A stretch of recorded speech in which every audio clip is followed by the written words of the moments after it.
Hey, it's Amethyst Virgo. I'm back here talking about Zodiac Blends Part 3. So, if you did not watch Part 1 or Part 2, I'll leave the links below where I talk about what does it mean when two signs come together in a person or in a chart. Okay?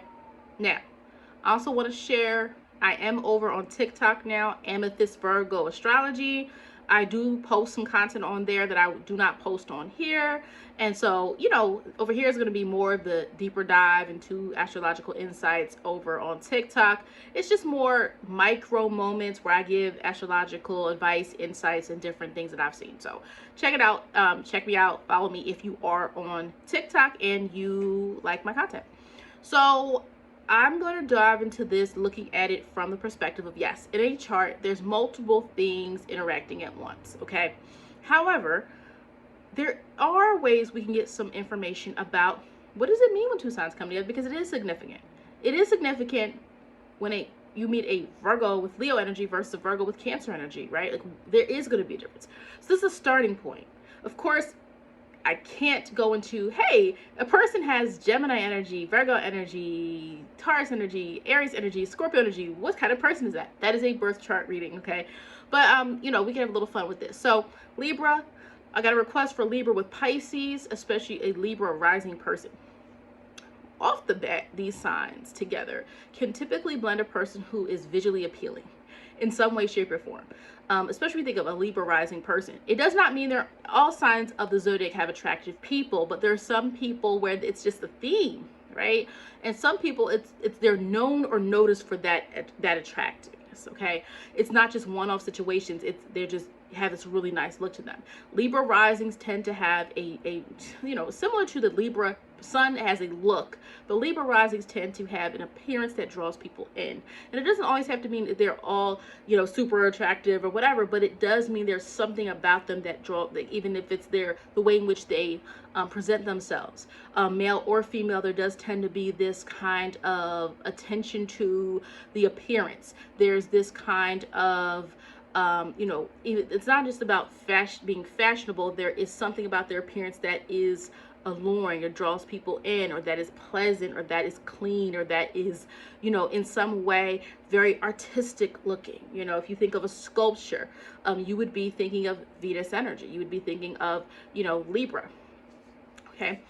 In some ways, right? Venus. So with that, Libra with Pisces offers opportunity for a person to be quite where you might have a Libra Aquarius person who's innovative. This person's going to be a little bit more artistic, and even if they're not an artist, there's something artsy about the way they carry themselves.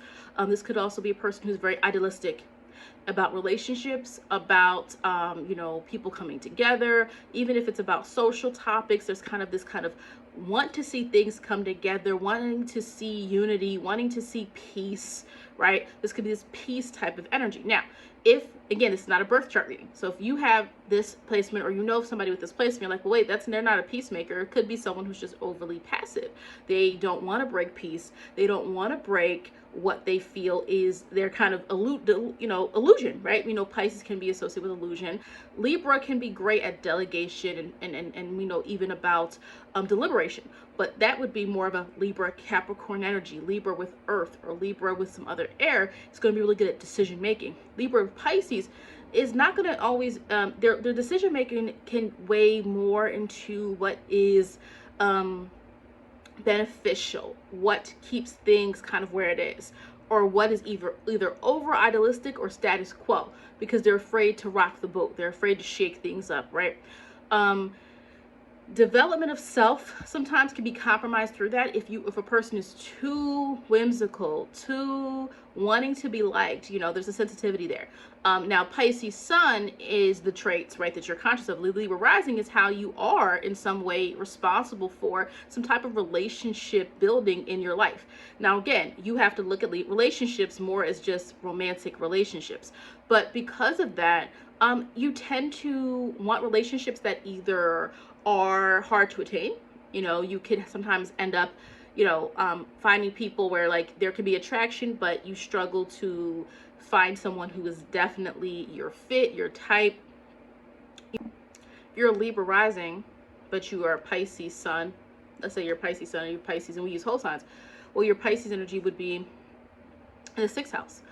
So this would be, you would be devoted to service. You might be working in some type of charitable work, philanthropy. You might tend to get along really well with coworkers. You might tend to be someone who folks in general tend to like. Now, the thing we have to understand is when we are liked, we sometimes yield to that, right? And remember, Pisces is immutable energy in the first place, and Libra is cardinal, which is striving for partnership. It's striving for connection to someone else. Now, with these two placements alone, without looking at the rest of the chart, we want to be careful. Development of self can be compromised here, because what we're going to have is a person who is really focusing and driving toward a certain level of attaining this world that they idealize can happen. They like pleasant things. They like what is peaceful, what is beautiful, or what is tame. Okay, right? They're gonna prefer that. And sometimes you can have people with this take the easy way out in some ways, right? You want to be careful with that. And this, if we're using this energy, this placement, okay, so then Aries is on this descendant. So you're right. Your mirror person is a person who is self-involved, who takes initiative, who shows you and models for you how to do that. Cancer and Aquarius is a very interesting energy. Okay. Now, again, Cancer and Aquarius are quincunx signs in conjunct. Those are 5 signs apart, which means awkward energy. Awkward. It doesn't really know how to act. Oppositions know, oh, you're different from me, or you're the opposite side of the coin. Whereas with quincunx signs, there's sometimes an energy that needs to be formed together. And if you have this in your chart, there's definitely going to be very different things that are contradicting each other about your chart. They will show they care in unorthodox ways. Person who has Cancer and Aquarius energy, you cannot assume it's going to be the same type of Cancer energy you are used to seeing. Okay, you'll know when something doesn't matter to them because they're not going to put the same amount of effort in. It can be a person who's not even overly nurturing or overly sentimental, like you would assume about a Cancer, but they're going to be more involved and feel more of a calling than a regular Aquarius person, right? So Aquarius loves the group, the collective, because of the mind, you know, what they can do in terms of leading people through the ideology. But with a Cancer and Aquarius person, depending on whatever configuration that is, this individual may notice that that's where their Cancer energy it's in the area of Aquarius, right? They may have a placement where Aquarius is in a house where they don't necessarily feel that they necessarily fit in, but they feel like they have to in some way bridge things together, bring people together, and they're responsible for that in some way. Because no matter what, Cancer is a cardinal energy, especially if this person is a Cancer sun, there's this conscious effort of, I have to maintain something that is connected to me, whether it's my family, whether it's an organization, whether it is a friend group. Cancer loves to take something that is they consider their own, and that is what they nurture, and that's what they pour a lot of energy into. But what Aquarius does is it allows for the person to have another side to them where they are more, they're less, and they are, there's going to be an area of their life where they are more outgoing, an area of their life where they are less inhibited, an area of their life they're experimenting more. So if you have a person with Cancer and Aquarius in the chart, let's say it's a Cancer sun, Aquarius moon, or something like that, you're good, or rising, there's going to be an area of their life where they are not afraid or not as centered to what they feel they want to nurture, right? That is the nature of Cancer. And we're not talking simply about nurturing children all the time, which can be associated with Cancer and this mother archetype. It is about whatever it is that they have attached themselves to, which is why I said in another video, people can't just look at a sign and say, oh, a Cancer, they're going to do this. It's like, well, you got to find out what that particular Cancer cares about to really follow what that looks like. And I would say here as well, you're going to get a very curious person, but they may sometimes delve into things, that don't matter to them and retreat back to what they do care about, right? This is not going to be your Aquarius. It's all over the place, doing everything possible. This is going to be a different type of energy, okay? And how this person presents themselves. There's something about them that's going to surprise you. When you have people with Cancer energy and Aquarius, there's some part of them that's more idealistic, that is more vision centered, There's a part of them that is going to feel more comfortable dabbling in new things, and there's going to be one area of their life where oh no, they don't change that. They don't change their friend group, right? They're not going to be hanging out with some new friends next week, right? But when it comes to their job, or it comes to their work, or it comes to a relationship, or whatever the case may be, the person can be a little bit more unexpected, unpredictable. Libra and Cancer. Well, these are signs that square. Now, again, the square that is the deepest is going to be if it literally squares, right? If you have 24-degree Libra and 22-degree Cancer, once you get into 1-degree Libra and 29-degree Cancer, that energy is not as potent. So the square is not going to be as significant as it would be for someone else. So, but you could have Libra and Cancer. They're going to be people who are known for their partnerships, known for who they are connected to sometimes, highly sensitive to the being around people. This could be the friend that cares a lot, right? This is the person who cares a lot about having to, I wouldn't say be around people, but they are going to devote a lot of time into their relationships. I think this is a square that can help. And I know that when we think of squares, we think of challenges. There is, right? There is, because Cancer feels more rooted than Libra. Libra is an air sign. It's not rooted, right? Libra can, and so this could be a person that creates many connections with many people. And that's not a problem unless it does become an issue, or it's problematic in terms of attaching yourself and rooting yourself in situations that you don't need to be a part of, right? A person who is in a relationship already but has a really close relationship with someone else, and now it's starting to cause issues in their relationship, but they're like, but that's my friend and I've known them since kindergarten. But it's causing an issue in your relationship. That inability to let go, that inability of letting go of things because you feel like they have some type of, they give you some type of validity in terms of how another person perceives you, how another person interacts with you. So this is going to be a sign, but it also that has more of that inner need to be validated through their relationships, but it's going to be a little bit, it's not going to be as flippant as second, something that comes as like a second, it comes as an afterthought as a person who has maybe Libra with a lot of air, right? Libra energy, your Gemini moon, this could be a person that is always on the go. Whereas with Cancer, that I'm connecting, I'm staying rooted to what it is that I have and that I want, which can be great, because I do think Libra and Cancer together can be great people. People tend to like them.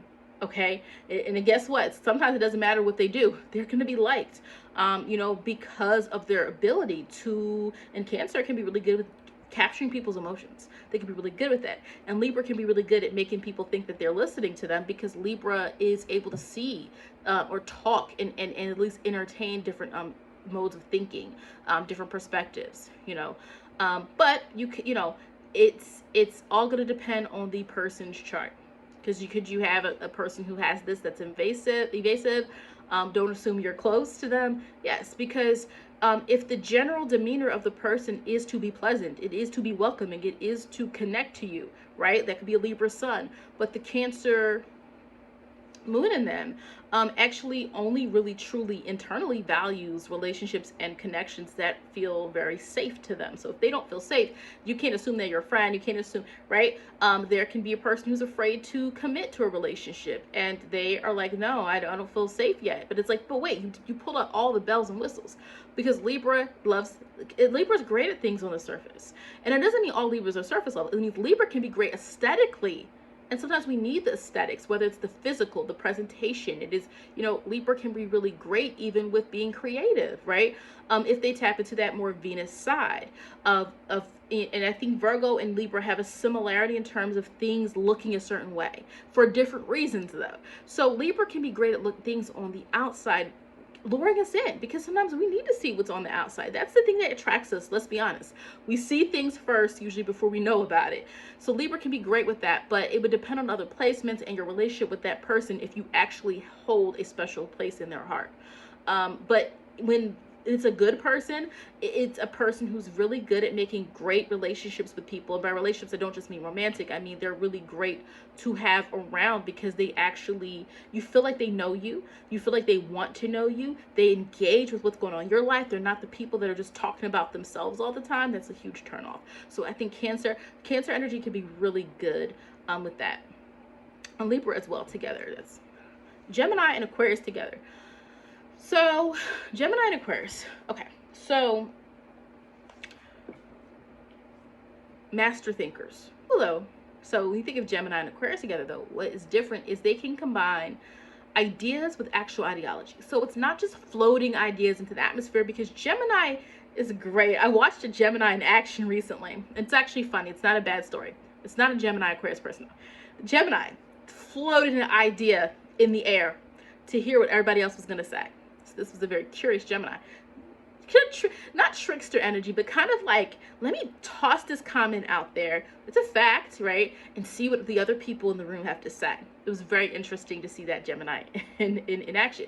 But that's sometimes a Gemini quality. It's I'm expressing this. I have this thought, and it's going to come out. And Gemini, depending on the person, though, some Geminis are more of the studious kind, where they prefer to write about what they have to think. They don't necessarily have to talk about it. But most Geminis I've met are the talking type.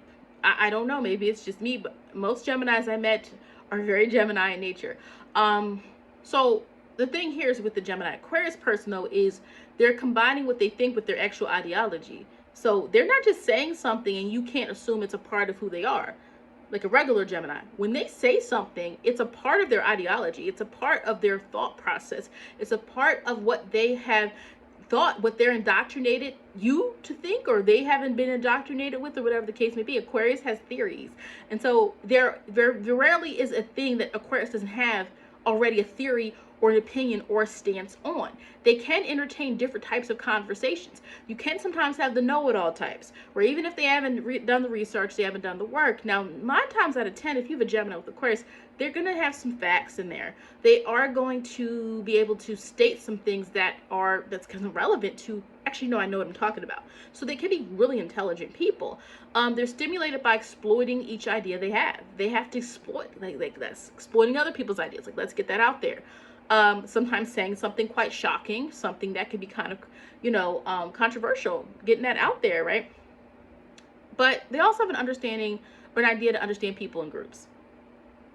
And so you're going to tend to see them navigate to some group, navigate to other people. You're going to see them talk to different types of people, right? Typically, I would think, even if I'm thinking of a Gemini, there's a moon in Aquarius, or an Aquarius person with the moon in Gemini.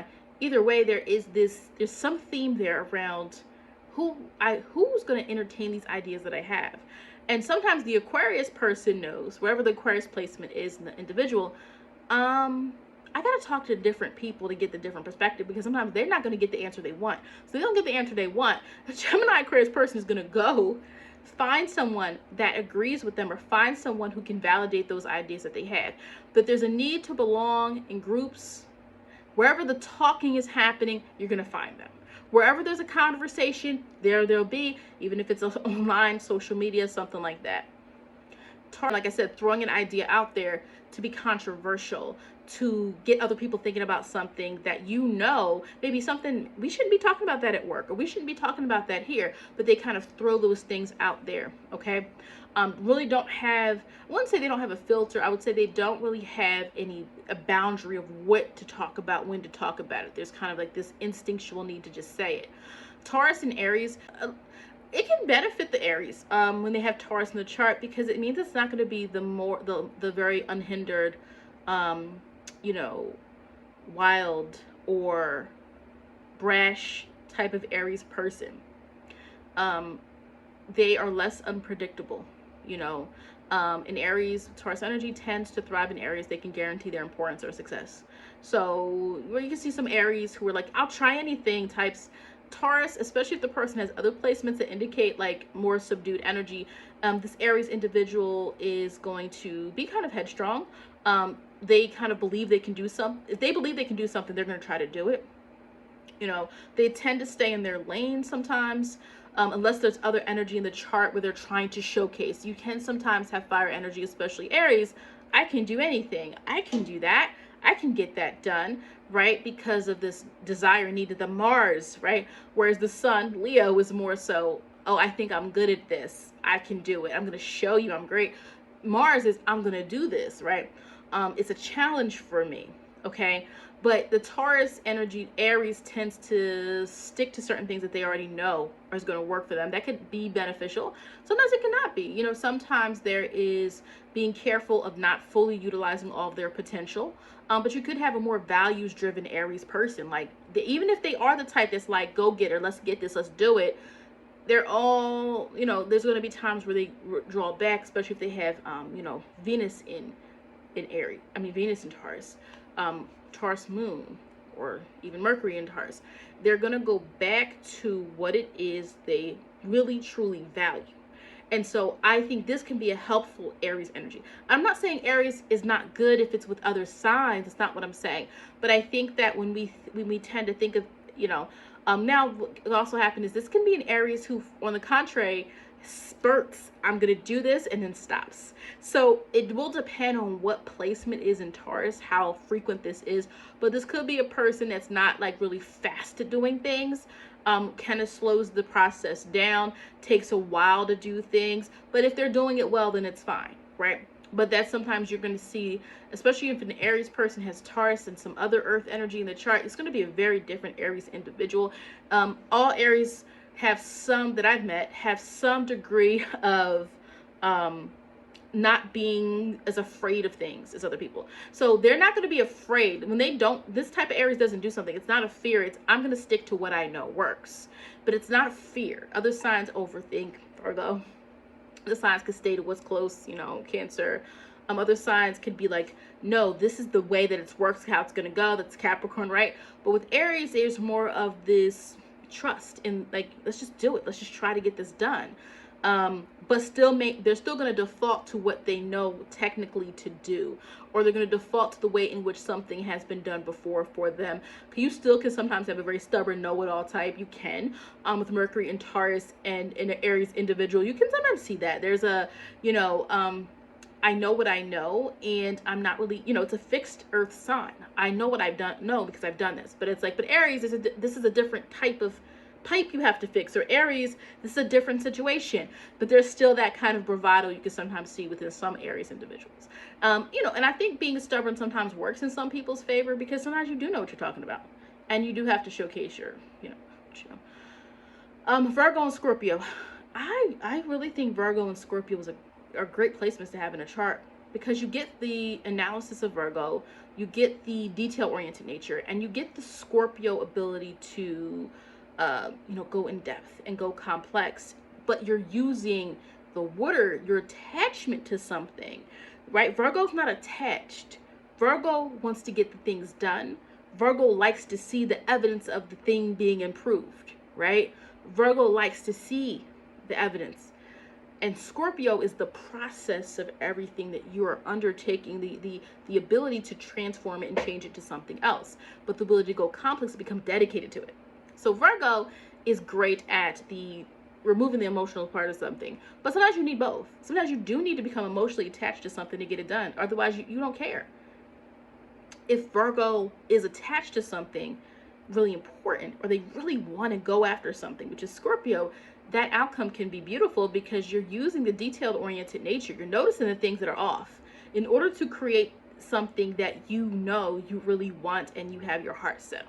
Same thing with Scorpio. Scorpio can become so fixated on what it wants, but when we combine that Virgo energy, especially if it's a sextile in a chart, now, oh wait, I missed a step. I missed something. I was so consumed by what I felt. I missed all this stuff here. Let me go back to the drawing board. I think getting what you want and being patient, but also being very specific, very methodical, very strategic. I think Virgo and Scorpio energy works really well together in many charts. Is there any drawback to this? I think the drawback can be the fixation that both Virgo and Scorpio can have. Virgo's fixation on details and Scorpio's fixation on what they have attached themselves to. Sometimes you just got to take a move. You got to take a risk. If a person is too much, let's say a person's a lot of Virgo and Scorpio energy within the chart, maybe something else, that kind of hinders the ability to just do and sometimes perform without having to check things and double check and go under the surface and stuff like that. So there's a need there. But if you do have that energy in the chart, it can probably work well with this somehow. Gemini and Aries stood out to me. Gemini and Aries. So the difference with I talked about the Gemini and Aquarius person. The Gemini and Aries person can thrive off ideas as well, of course. I see that they can be a little bit more independent in their thought process. I see they don't need as much co-signing from other people. I see that they are really good at forming their own ideas and then bringing that to people, right? Aries sometimes can be a little forceful in their views when it's mixed with Aries, with Gemini. Now, again, there's other placements that can come in the mix with this, with how it will present itself. I notice Aries energy, and I'm not just talking about it can be Mars, it can be Mercury, it can be Venus. This is a very general video, and you're trying to connect the dots to who you know, right? This is not a birth chart reading. But I would say with Gemini and Aries, I see that there's more, these people are going to talk more about their accomplishments. If it's an Aries person and Gemini energy is invested, especially since it can be sextile signs, depending on the degrees, this could be a person where they're going to talk more about themselves. Anything they do or accomplish, they're going to want you to know about it, okay?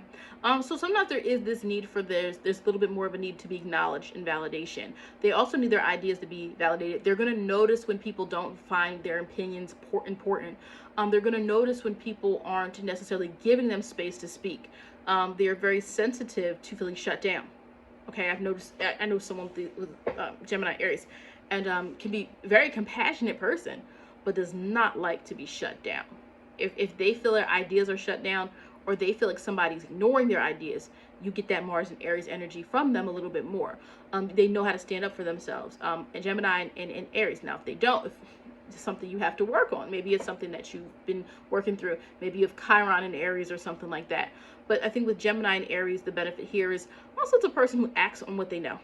When they know something, they act, which can be helpful because it means you're not just, you know somebody who's got a stack of books. I'm looking around my office, but you give someone a stack of books, a lot of information, but they don't do anything with the information. Whereas when you combine Aries, and especially if it's positioned in the chart in a pretty positive way, now you're acting off that information. I heard about this program, I'm gonna go to it. I heard about this, I learned about this, I'm gonna go do it. I learned that this country has this, I'm gonna go visit it, right? Like, there's many ways in which that can manifest. Again, I think the biggest pitfall here is the need for self-importance that can sometimes be seen and very pronounced in this chart.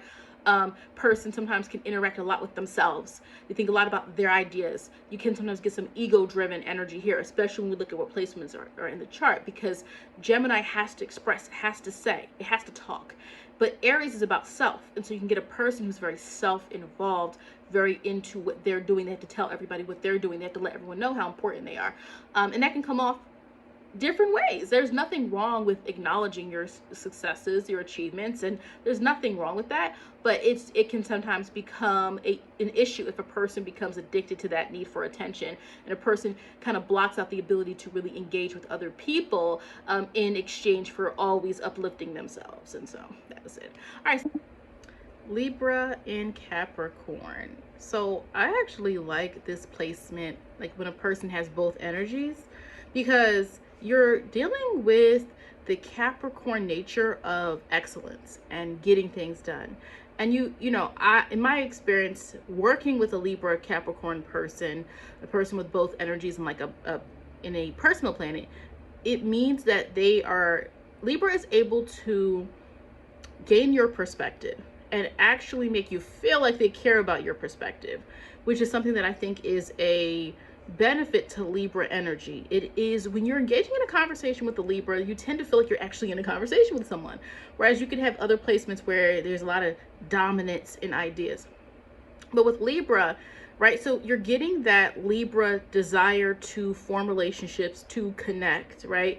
You're getting that cardinal energy, because a lot of times Libras, even the ones who don't consider themselves extroverted, initiate things. They initiate conversation, they initiate meeting up, right? But you then have the Capricorn energy, which again, Libra and Capricorn are square signs. So of course, within an individual, there can be some tension, right? Because you can have this desire to have a more serious outlook on things through Capricorn, but through Libra likes what's pleasant. And so, there's usually to this person a conscientious nature about how they're perceived. So they may care a little bit more about their reputation because of wanting to preserve relationships. Whereas Capricorn energy in itself is about wanting to have a reputation that is honorable, that is respected, feeling like I want to be respected. Whereas Libra is, but it's important because I want to make sure that I maintain good grace with this person. So that can sometimes be an inner conflict, especially if a person feels they have to do things that are difficult. They have to hold other people accountable. They have to, whatever the case may be.